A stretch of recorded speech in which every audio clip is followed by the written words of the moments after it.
It's really nice to have a new client. When you're in business and you get a new client, it's very exciting, whether that client is a individual or whether it's a business, whether you're getting that person online or whether you're getting them in a brick and mortar store or whether you're getting them as a service. It's always very exciting to get a new client. So the question is, how do you land a new client? What elements come together to land a new client? And there are many things we can talk about. I often talk about the importance of selling effectively, the importance of positioning yourself correctly, the importance of using the right words and having the right energy when it comes to interacting with clients, the importance of servicing them well. There's a lot of elements we can talk about. But there are three things that I believe that if you can understand and perhaps if you can enhance, you can land a client and you can be pretty confident that these elements will result in new business for you, new business that will be rewarding for you, and you can use this formula again and again. So what are these three things that I would recommend? Well, the first thing is understanding the dynamics, the things that are occurring inside of this potential client that you have to intersect with, so to speak, or align with, so to speak. It's when these two parties, the person that is selling, the person that is buying, get to the right place, where they really become to the right place where they can do business.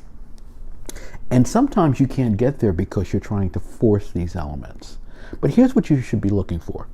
The first thing is real desire. Real desire.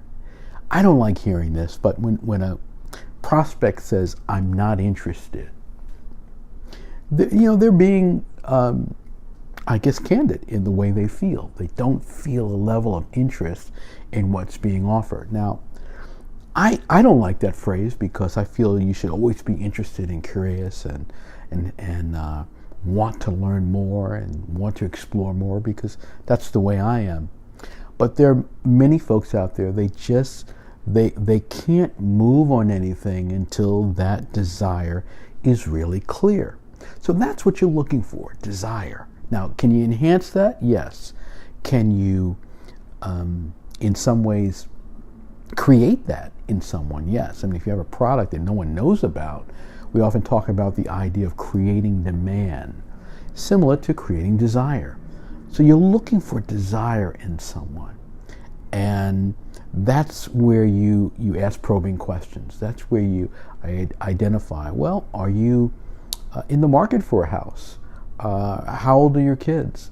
When would they want to move? When do you think you'd be looking at a place? There are various questions. We can go through that during another video, but my point to you is desire is something that you're looking for and you're trying to be aware of.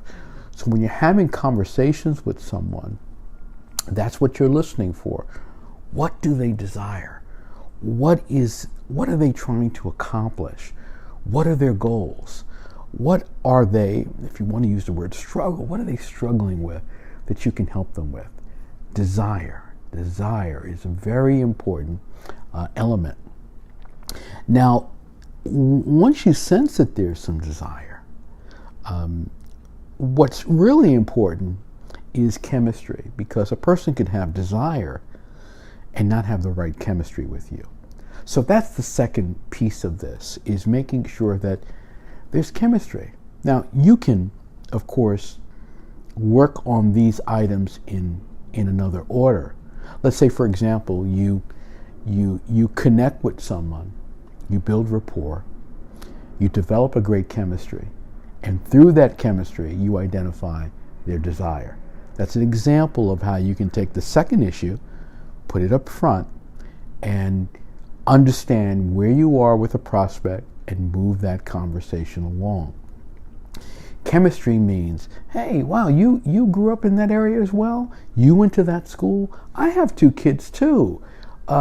You were at Mardi Gras as well? Wow, you're from Brooklyn?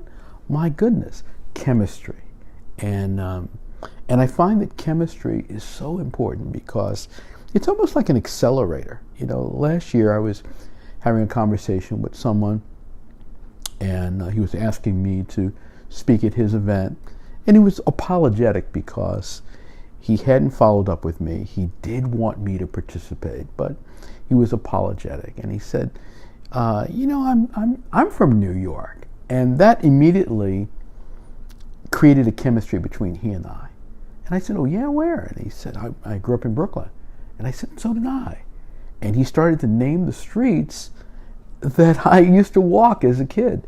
And so we developed a chemistry that it's very different than anything else when you have a level of chemistry where you have things in common, where you can share experiences, ideas, anecdotes that relate to each other. So you're looking for chemistry, and you're trying to build chemistry. Now, the third thing that you want when it comes to landing a client is timing. And timing, again, it's something you can enhance. So if you are doing a promotion around Mother's Day, you're hinting that, hey, it's time to think about mom. If you're doing a promotion around graduation, you're hinting that, hey, this is time for graduation. This is time for Father's Day. This is Labor Day. This is July 4th. This is back to school. This is, and so forth. Timing is also key because timing tells you that that person has some incentive to act. So you want to look at these three elements. You want to, if you can, enhance awareness of these three elements, enhance the strength of these three elements, and that will help you when it comes to landing clients. When you're out and about, remember, or when you're on the phone, or when you are even working online and you're doing your marketing promotions, these three elements are three things that you can emphasize that can be pretty powerful. Now, what's the first one? Desire. Emphasize someone's desire. I'm sure you want to have this kind of experience. Come and enjoy our new backyard patio and have drinks in our restaurant and enjoy your summer afternoons in a nice relaxed setting. Desire, sparking that desire. Chemistry. You've always enjoyed coming to our location. And now it's even better because we've added new music. We've added a DJ. We've added a special drink. We've got this special person here. So add that chemistry that can enhance that appreciation of the value of what you have to offer. And third, timing. We do this on Thursday nights. We do this on Saturday afternoon. You don't normally go out Monday? Well, we've got a special for Monday. You see how those three elements can work? They can work in every business. They can work whether it's consumer or business to business. If you emphasize those three things, focus on those three things, I know you're going to have some new success. If you like this tip, give me a thumbs up. Let me know you liked it. Share it with someone in your network. Make sure you subscribe to my channel. I have a lot more here and a lot more coming, and I'll talk to you next time.